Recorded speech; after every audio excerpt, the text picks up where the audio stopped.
Replace the electric heater. First, use a Phillips head screwdriver to remove the cap from the magnesium rod opening.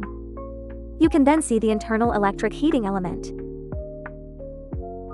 Then use a wrench to loosen the hex nut below. Use a Phillips screwdriver to remove the 3 screws securing the electric heating element. Then pull out the electrical wires and set them aside.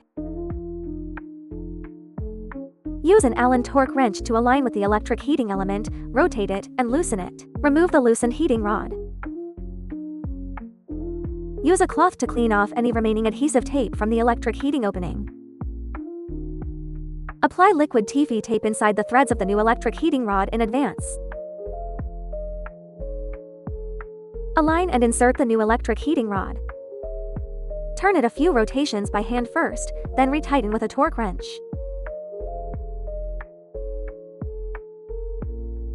Next, insert the copper tube all the way in. Then, reinstall the live wire, neutral wire, and ground wire in order using screws. No need to distinguish between the neutral and live terminals.